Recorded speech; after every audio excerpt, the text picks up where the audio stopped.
अस्सलाम वालेकुम नाजरीन, आप देख रहे हैं प्रोग्राम दूसरा रुख और मैं हूं सनाउल्लाह खान। आज हुकूमत ने 2 आर्डीनेंस मंजूर किए हैं और तहरीक इंसाफ की हुकूमत ने वफाकी काबीना से इनसे सर्कुलेशन के ज़रिए जल्दी में ये 2 कवानीन मंजूर किए गए हैं। और इसमें एक कानून है, इलेक्शन तरमीमी एक्ट है, जिसके तहत अरकान पार्लियामेंट है, इसके अलावा जितने भी जो नुमाइंदे हैं, मुंतखब नुमाइंदे हैं, उनको इलेक्शन में जो है वो इजाज़त दी है कि वो मुहिम में हिस्सा ले सकते हैं। और इसमें मुख्तलिफ तहफ़्फ़ुज़ात भी हैं सियासी जमातों के भी, इस पर भी हम बात करेंगे। एक दूसरा आज आर्डीनेंस भी काबीना ने मंजूर किया, पीका तरमीमी एक्ट है, जिसके तहत जो मुख्तलिफ जो सोशल मीडिया या इलेक्ट्रॉनिक मीडिया पर अगर कोई महसूस करेगा किसी इदारे के ख़िलाफ़ या किसी फ़र्द के ख़िलाफ़ कोई मुहिम चलाई जा रही है, और अगर उसमें देखा जाए वज़ीर इत्तलात फवाद चौधरी ने जो सोशल मीडिया पर लिखा है उसमें उन्होंने कहा है कि इज़्ज़त उछालने का जो मुहिम है उसको काबिल ताज़ीर जुर्म करार दिया गया और इसकी सज़ा भी मुकर्रर की गई है, कम से कम 5 साल सज़ा है और 6 माह के अंदर इसकी जो है अदालतों को इस केस का फ़ैसला करना होगा। ये 2 कवानीन तहरीक इंसाफ की हुकूमत ने अचानक क्यों मंजूर किए, इसकी क्या ज़रूरत पेश आई? आया कि जो अदम एतमाद की तहरीक की बात हो रही है उससे बुखला चुकी है हुकूमत, या कोई और वजूहात हैं? लेकिन ये तमाम जो आर्डीनेंस हैं इनकी क्या कानूनी हैसियत है और इस पर आगे क्या होगा, इस पर हम बात करेंगे। हमारे साथ मौजूद हैं सीनियर सहाफ़ी हैं एम्ब्रो, साबिक सेक्रेटरी इलेक्शन कमीशन है कंवर दिलशाद साहब, वो मौजूद हैं। फाफिन से मुदस्सर रिजवी साहब भी हमें ज्वाइन करेंगे। इसके अलावा सीनियर सहाफ़ी मुजाहिद बरेलवी साहब भी हमारे साथ होंगे।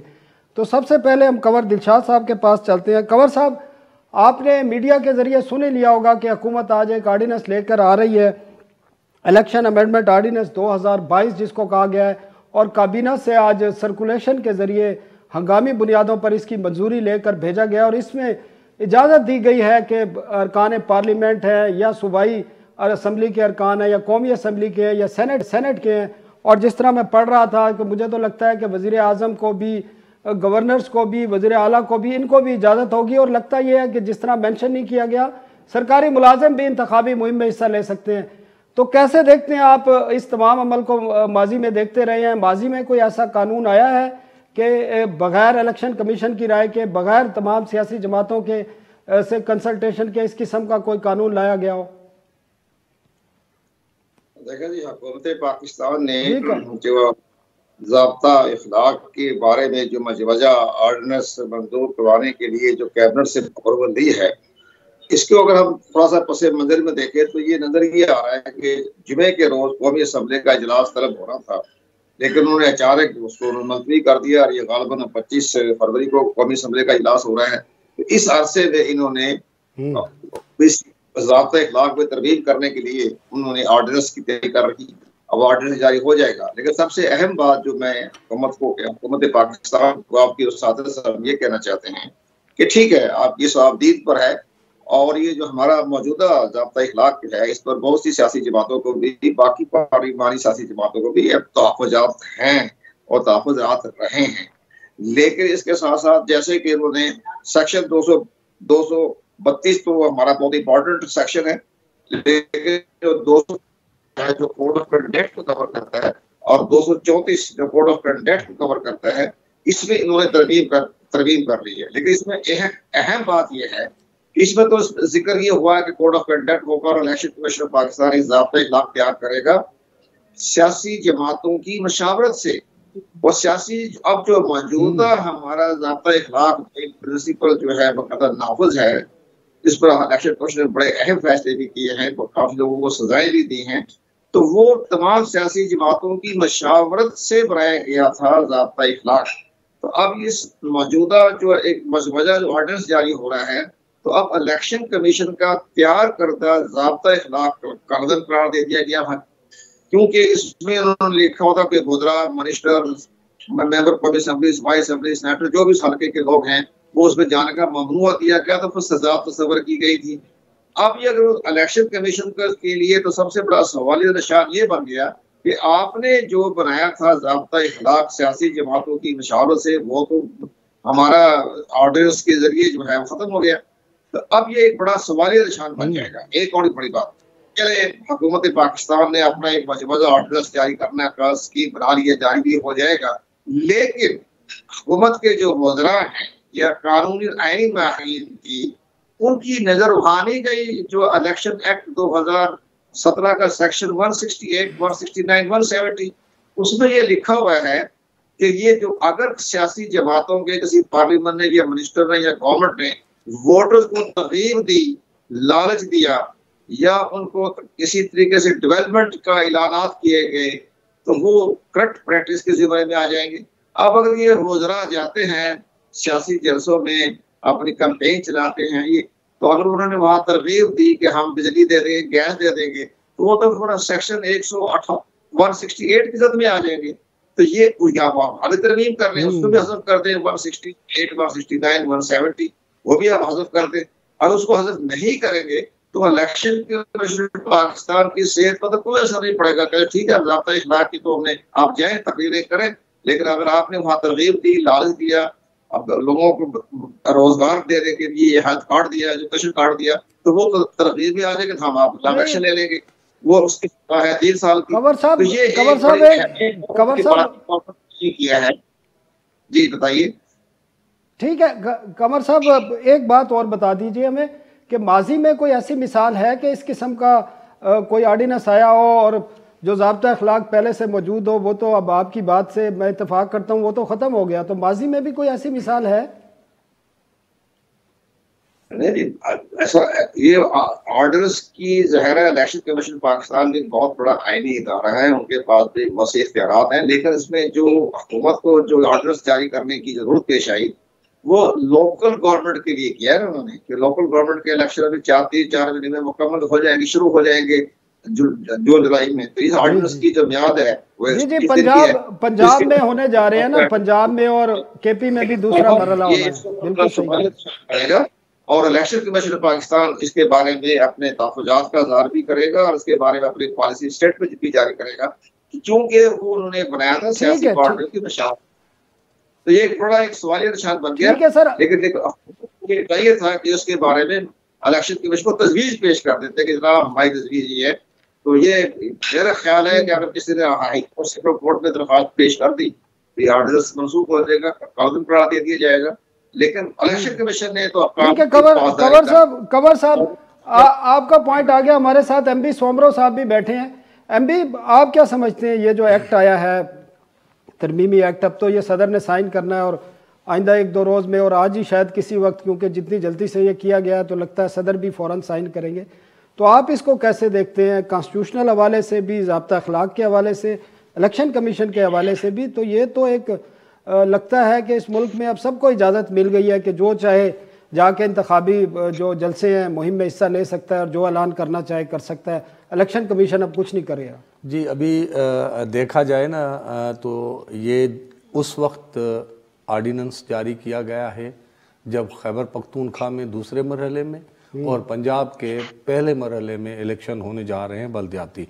तो ज़ाहिर ये तो इस ऑर्डिनेंस का सिर्फ हुकूमती जमात को ही फ़ायदा होगा, क्योंकि हुकूमत के लोग ही इस ऑर्डिनेंस में लिखा गया है, उसमें जो इलेक्शन एक्ट की सेक्शन 181 है उसमें 181 में 181A नया शामिल किया गया है। उसमें ये कहा गया है कि जो पार्लियामेंट के मेंबर हैं, सूबाई असम्बलीज़ के मेंबर हैं या बल्दियाती इदारों के मुंतखब मेंबर हैं या किसी भी आइन के तहत या कानून के तहत कोई ऑफिशियल सरकारी ओहदा रखने वाले लोग बताएं, वज़ीर आज़म और वज़ीर आला को भी इजाज़त मिल गई है। इसमें तो ये जो मैंने उनकी समरी की वर्डिंग सुनी है, देखी है, उसका मतलब ये है कि कोई सरकारी अमलदार पे भी आप पाबंदी नहीं लगा सकेंगे, सरकारी मुलाजिम अफसर भी वो भी जा सकते हैं। बिल्कुल, ये इसकी वर्डिंग यही कह रही है। अब असल में ये है कि ये जिस पे पाबंदी लगी हुई है, मुंतखब नुमाइंदे ऑफिशियल ये नहीं जा सकते हैं, वो रिलेवेंट जो इलेक्शन कमीशन का जो सेक्शन है वो 233 है, वो ये सेक्शन ही नहीं है। उसके तहत इलेक्शन कमीशन को अपना ये अख्तियार दिया गया है कि वो पॉलिटिकल पार्टीज की मशावरत से ज़ाब्ता अखलाक बनाएंगे। अब अगर ये शामिल करेंगे ऑर्डिनेंस के थ्रू तो 233 सेक्शन जो है वो तो इररिलेवेंट हो जाएगा, उसकी तो कोई अहमियत ही नहीं बढ़ेगी। तो वो मौजूद होगा, एक के तहत इलेक्शन कमीशन को अख्तियारात होंगे, दूसरे के तहत इलेक्शन कमीशन के वो अख्तियारात ख़त्म किए जा रहे हैं। और दूसरी बात ये है, देखें, इलेक्शन कोई एक पार्टी नहीं लड़ती। इस वक्त फेडरल हुकूमत ने जो ऑर्डिनेंस जारी किया है वो एक पीटीआई ने किया है, तो इलेक्शन सारी जमायतें रहती हैं। तो इलेक्शन कमीशन को जो मेन जो अख्तियारात दिए गए हैं वो अख्तियारात ही ये दिए गए हैं कि उनको फेयर एंड फ्री और साफ और शफाफ इलेक्शन कराने। बात जारी रखेंगे, एक वक्फे का टाइम हुआ। नाज़रीन, एक वक्फा लेते हैं और उसके बाद एमपी सोमरो जो गुफ्तगू कर रहे हैं इस कानून के हवाले से, उस पर हम बात करते रहेंगे। Welcome back. हम बात कर रहे थे इलेक्शन एक्ट में हुकूमत जो तरमीम करके एक ऑर्डिनेंस लाना चाह रही है और उसकी आज कैबिनेट से मंजूरी ले ली है और सदर को भेज दिया है और किसी भी वक्त वो ऑर्डिनेंस जारी होगा, उस पर हम बात कर रहे थे। एमपी सोमरो, आप बात कर रहे थे कि मकासद क्या है, असल में हुकूमत चाहती क्या है, ये इस वक्त इतनी जल्दी में ये ऑर्डिनेंस लाया क्यों गया है?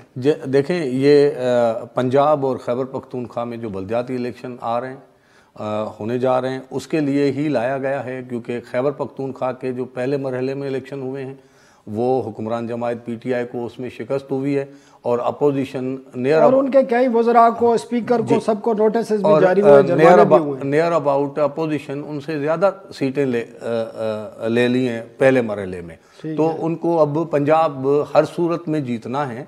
तो ये जो ऑर्डिनेंस जारी किया गया है, देखें, इसका फ़ायदा सिर्फ हुक्मरान जमात को होगा। अगर वज़ीर आज़म या फेडरल मिनिस्टर या सरकारी ओहदा रखने वाले और जो हुकूमत के बड़े ऑफिशल्स हैं वो अगर जाके इलेक्शन मुहिम चलाएंगे या मीटिंग्स करेंगे, तो मुझे बताएं कि फिर दूसरी पार्टीज़ को कैसे बराबरी के मौके मिल सकेंगे। तो ये तो वो हुआ कि खान साहब अक्सर तौर पे एक जुमला दोहराते हैं कि घबराना नहीं है। तो मुझे तो लगता है कि इस ऑर्डिनेंस को देख के खान साहब घबरा गए पंजाब की इलेक्शन से। तो वो ये इलेक्शन को हर सूरत, आप कह रहे हैं घबराहट में ये सारी चीजें, ये घबराहट की निशानी है। इलेक्शन सिर्फ पीटीआई को पंजाब में नहीं लड़नी, बाकी भी स्टेक होल्डर हैं, सारी पार्टियां हैं, इंडिपेंडेंट कैंडिडेट्स हैं। अब एक सरकारी मिनिस्टर अगर जाके कैंपेन चलाएगा तो इंडिपेंडेंट को कौन सुनेगा? तो ये बराबरी के मौके देने वाली जो साफ शफाफ इलेक्शन का जो बुनियादी आइन में 218 से लेकर इलेक्शन कमीशन को अख्तियारात दिए गए हैं, ये इससे देखिए, दूसरे दुनिया में ऐसे होता है, अमेरिका में हुकूमत मौजूद होती है, इलेक्शन होती है, भारत में भी होते हैं, मगर पाकिस्तान के हालात को रख के ये चीज़ें बनाई गई हैं। अभी आप डिस्का की देखें तो डिस्का में कैसे हुआ कि कैसे सरकारी ओहदेदार, एमपीएज और साहबका अभी तो खुली छुट्टी देने तो जा रहे हैं, उन्होंने वो पकड़े गए, उनको सजाएं मिल रही है। तो अब जब खुली छुट्टी देंगे तो देखें ये साफ शफाफ इलेक्शन नहीं होंगे। और खान साहब तो जब अपोजिशन में थे, अगर वो तो साफ शफाफ इलेक्शन के लिए बात करते थे, वो कहते थे कि हमें बराबर के मौके मिलें। तो ये खान साहब दूसरे अपने मुखालफिन को ये बराबर के मौके देने जा रहे हैं। तो ये जो पाकिस्तान के हालात हैं, जो पॉलिटिकल हालात हैं, इसमें ये इलेक्शंस की जो साख है उसको मुतासिर करेगा। ये इलेक्शन कमीशन के अख्तियारात भी रिड्यूस करने वाला। ठीक है। कमर दिलशाद साहब, ये बताएं कि क्योंकि ऑर्डिनेंस तो अभी जारी नहीं हुआ, अभी कैबिनेट ने इसकी मंजूरी दी है, तवक्को है कि आज रात को या कल तक किसी वक्त जारी हो जाएगा, तो आप क्या समझ रहे हैं? आप क्योंकि इलेक्शन कमीशन का हिस्सा रहे हैं, इलेक्शन कमीशन इस पर कोई रद्द-ए-अमल दे सकता है आपके ख्याल में, और किस किस्म का रद्द-ए-अमल हम तवक्को कर रहे हैं कि आ सकता है? इस ऑर्डिनेंस के आने के बाद इलेक्शन कमीशन ऑफ पाकिस्तान का पोलिंग स्टेशन पर कोई कंट्रोल नहीं रहेगा और पूरे मुल्क के अंदर जिस वक्त सियासी फजा को कंट्रोल किया हुआ था, लॉ एंड ऑर्डर को कंट्रोल किया हुआ था, हंगामा राय को कंट्रोल किया हुआ था, वो ज़ाब्ता इखलाक की वजह से कंट्रोल किया हुआ था। जब ज़ाब्ता इखलाक की सारी शिकें जो है वो हदफ कर दी गई हैं इस ऑर्डिनेंस के जरिए, तो इलेक्शन कमीशन ऑफ पाकिस्तान के पास तो कोई चारा नहीं है उनको रोकना। उनकी ज़ाहिर है पोलिंग स्टेशन पर कब्जा करेंगे और ज़ाब्ता इखलाक की खिलाफ वर्जी हुई, अंदर जाके उन्होंने पोलिंग स्टेशन के अंदर प्रिजाइडिंग ऑफिसरों के साथ उन्हें बदतमीजियां करनी है। तो ये सारी चीजें जो है तो प्रॉपर जंग हो गई ना। तो मैं तो ये कहूँगा हुकूमत पाकिस्तान के जिन वज़राओं ने या उनके कानूनी माहिरीन ने उनको ये मशवरा दे के ज़ाब्ता इखलाक को करदम करार दिलवा दिया गया है और वज़रा को भी इजाज़त दे दी गई है। तमाम सियासी जमातों के कारकुन जो बड़े बड़े रहनुमा हैं वो भी जाएंगे, जलसे करेंगे, हंगामाराई करेंगे। तो ये मुल्क को 7 मार्च 77 के दहाने पे खड़ा कर दिया। यही चीज है ना, अनारकी की तरफ आप कह रहे हैं अनारकी की तरफ जा सकता है। हमारे साथ मुजाहिद बरेलवी साहब भी हैं। मुजाहिद साहब शुक्रिया में टाइम देने का। मुजाहिद साहब, 2 आज ऑर्डिनेंस हुकूमत ने मंजूर किए हैं, एक इलेक्शन एक्ट का है और एक पीका का है। इलेक्शन एक्ट पे आपने बात कंवर दिलशाद से भी सुनी है, MB सोबरों की भी सुनी है। कंवर साहब तो कह रहे हैं कि ये अनारकी फैलेगी इससे और कोई भी जिसकी मर्जी है उठ के आके वो इलेक्शन मुहिम में जा सकता है, ऐलानात कर सकता है, हंगामाराई कर सकता है। तो क्या देखते हैं, हुकूमत बुखलाहट का शिकार है, वजह क्या है? एक तो ये कि जो आप जिस तरह के खदशात का इजहार कर रहे हैं, अब इसलिए नहीं हो सकता कि ना वो पॉलिटिकल पार्टियां हैं जिनके वर्कर होते थे, जिनके कन्वेंशन होते थे, जिनकी सेंट्रल कमेटियां होती थी। अब बेशतर पॉलिटिकल पार्टियां तो लिमिटेड कंपनियां हो गई हैं। आपको भी इल्म है, इनके ओहदेदार, इनकी सब कुछ, इनका सेटअप, इनकी फॉलोइंग, तो वो जो आगे 70 की दहाई और 80 की दहाई की पॉलिटिकल पार्टियां ही नहीं रही। अब तो ये है कि सुबह बैठकर फैसला करते हैं, शाम को बदल जाता है। वो बंदे 48 तो पूरे नहीं कर पाते। आपने कितनी बार सेनेट कौमी असेंबली कवर कर रहे हैं, 40 बंदे तो बाद इकट्ठे नहीं होते, अचानक गायब हो जाता है, कहते हैं जी फोन कॉल आ गई, पार्टी कैडर ने कहा। तो ये जो है ना, जो पॉलिटिकल पार्टियां, अगर इनकी बुनियाद पर आप ये कह रहे हैं कि ये वो कर देंगे, ये कर देंगे, तो सॉरी कुछ भी नहीं कर सकते। 3.5 साल हो गए हम सुनते चले आ रहे हैं, हजरत मौलाना, जरदारी और ये मार्च वगैरह। तो अगर इसकी बुनियाद पर हमको ये थीसिस बना रहे हैं कि अनारकी हो जाएगी और मुल्क उसका शिकार हो जाएगा, कोई सड़कों वड़कों पे हमने देखा MKM वाले कराची में इसलिए निकले कि उनका रास्ता रोका गया, अगले 12 घंटे बाद उनके पता ही नहीं था, CM के साथ बैठे हुए थे। तो अगर इस बुनियाद पर आपको बना रहे हैं कि मुस्तकबिल बंदामा के इलेक्शन एक्ट के बाद ये हो जाएगा, सॉरी टू से, मैं भी एक सियासत सहाफत का तालिब रहा हूँ, मुझे इल्म है कि ये पॉलिटिकल पार्टियां अब वो पॉलिटिकल पार्टियां नहीं रही जिनके पास स्ट्रीट पावर अपनी है। अब ये टेलीफोन कॉल का इंतजार कर रहे होते हैं, अब ये एम्पायर का वेट कर रहे होते हैं। चौधरी इरशाद हसन ने परसों मुझे खुद अपने क़वाम में ये कहा कि खाकान अब्बासी और मौलाना फजल रहमान जो है खलाई मखलूक जो है उसकी तरफ उनकी नजर है, ऑन रिकॉर्ड ये कहा है।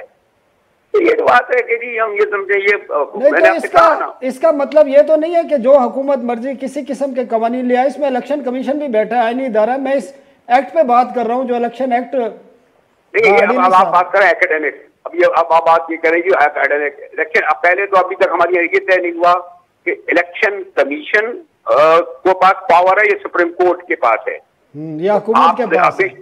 अभी अब आप एक इलेक्टेड प्राइम मिनिस्टर जो पार्लियामेंट का होता है, नवाज शरीफ, उसको सुप्रीम कोर्ट ने घर नहीं भेजा था, सारी जिंदगी नायल नहीं करार दे दिया था, जेल से नहीं कर दिया था।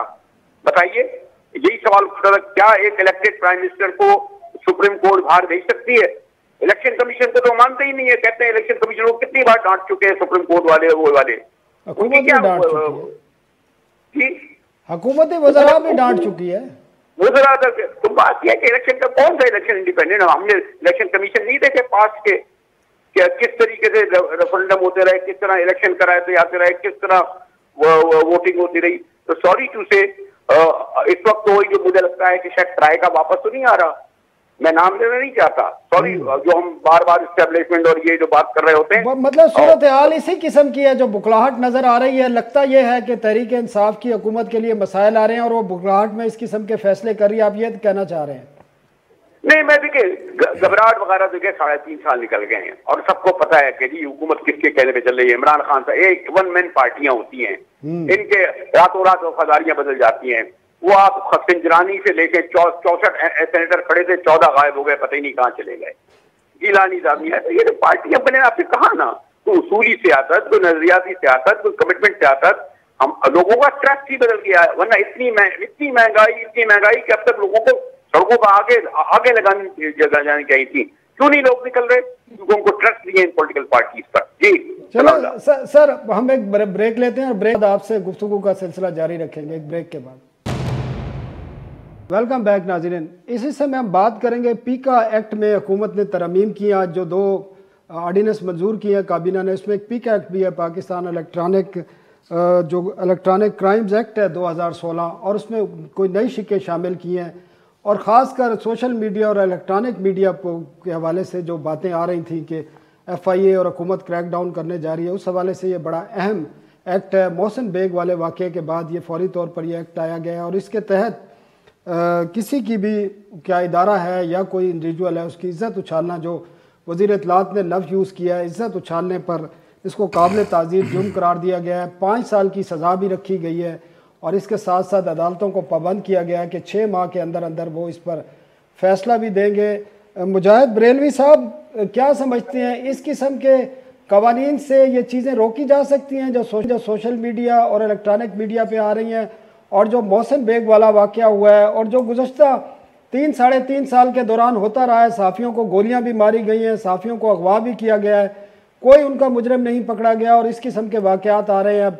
अब सोशल मीडिया एक्टिविस्ट के खिलाफ भी क्रैकडाउन होगा और बाकी लोगों के खिलाफ भी।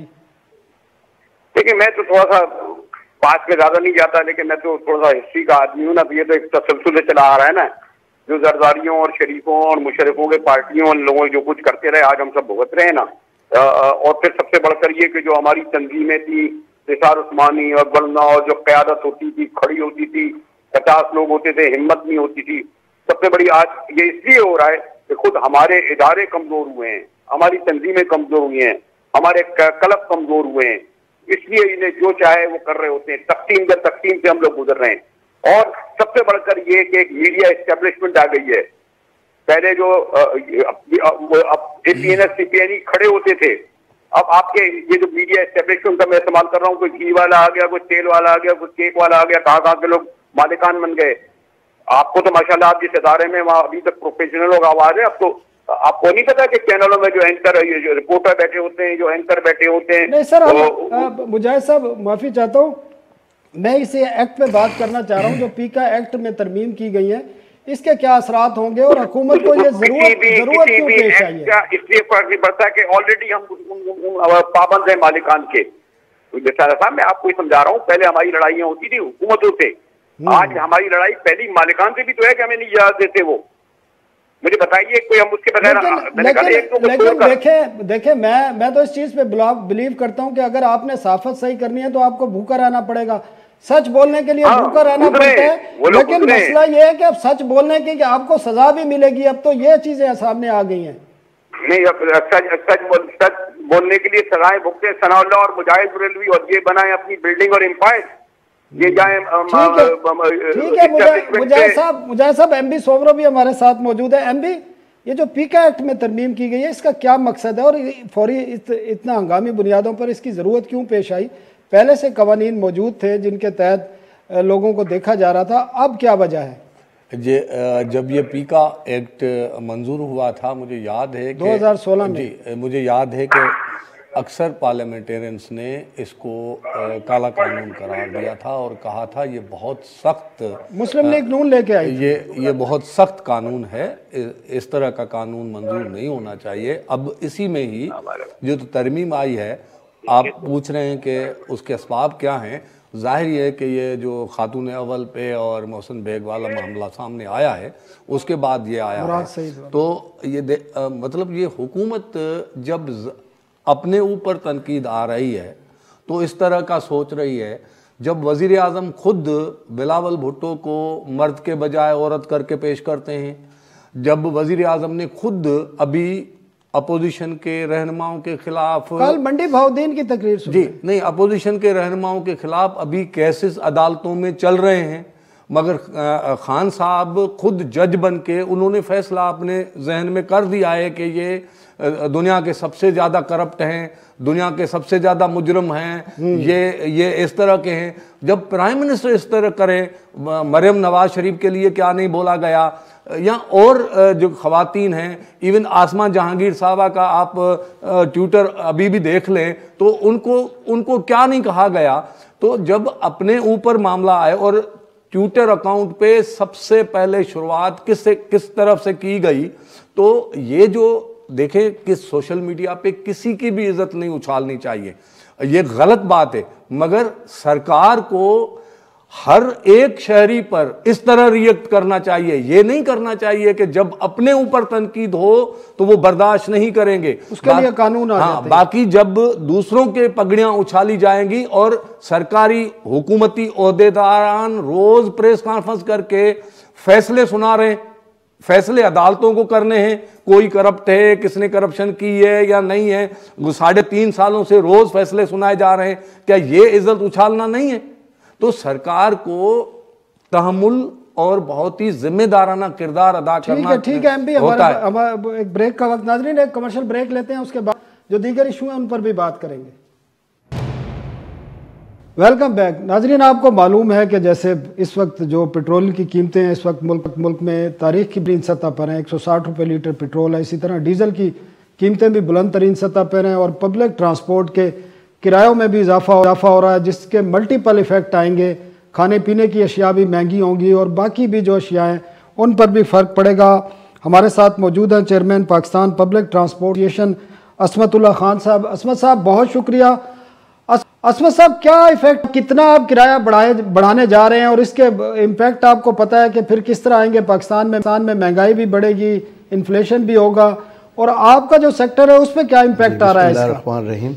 खान साहब बहुत शुक्रिया, आपने मुझे मौका दिया। जी आवाज़ आ रही है आपकी। मैं ये कह रहा था कि जो है ना, आपने मुझे मौका दिया, मेरे जो फेवरेट जो है ना प्रोड्यूसर एंकर जो है आप उसमें शामिल हैं, तो बड़ा मुझे खुशी भी आज है कि मैं आपके साथ गुफ्तगू में हूँ।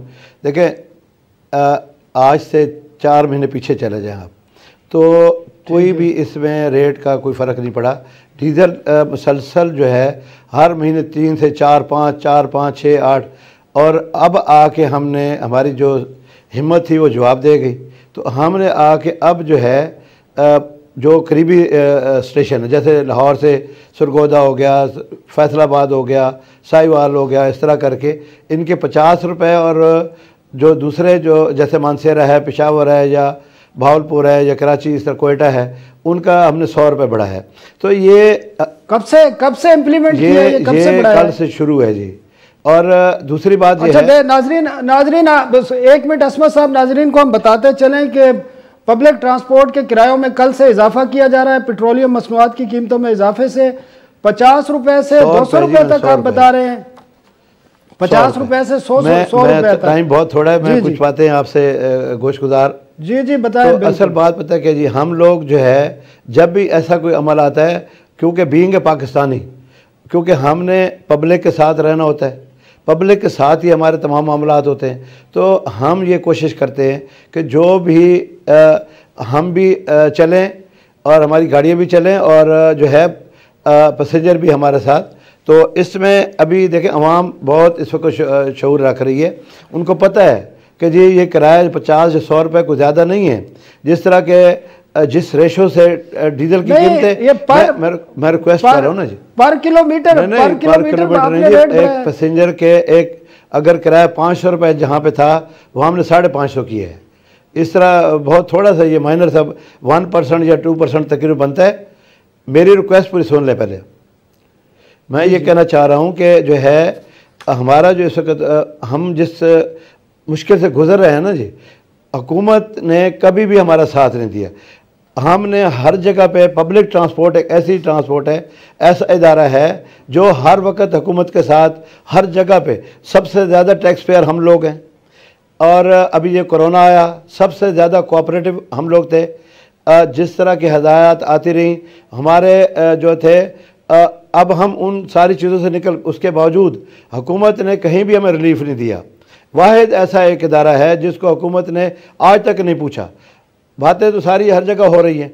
मैं जो है आपके तवज्जो से ये अपने वज़ीर-ए-आज़म साहब को बार बार पहले भी कहता रहा हूँ, अब भी कह रहा हूँ कि देखिए स्टेक होल्डर तो जब तक किसी भी इदारे में चले जाएं आप, स्टेक होल्डर उसमें शामिल नहीं होंगे ना, तो कभी भी जो है मामला ठीक नहीं चलेंगे।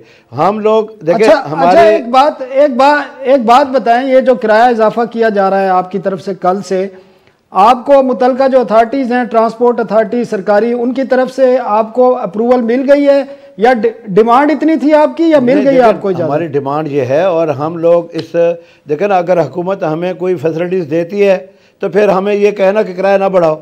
अब गाड़ियाँ आपको पता है कितनी महंगी गाड़ियाँ, और सारी गाड़ियाँ जितनी हैं 80% गाड़ियाँ ये इन्वेस्टर्स की हैं और साथ में इनकी बैंकों की गाड़ी है।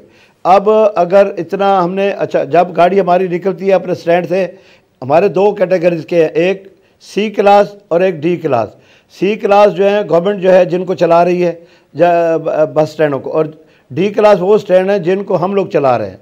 और वहाँ पर जो फैसिलिटीज़ हैं हम अपनी मदद के तहत, अपनी सिक्योरिटी हो गई, बाकी मामलात हो गए, सारा जो है इस वक्त हम लोग इस कंडीशन में आ गए हैं कि पाकिस्तान जो है एशिया को ऐसे पब्लिक ट्रांसपोर्ट में कम्पीट कर सकता है। कुछ हमारे दोस्तों ने, ठीक है मैं ये कह रहा हूँ कि हमारी असमतुल्ला साहब टाइम हमारे पास खत्म हो गया है।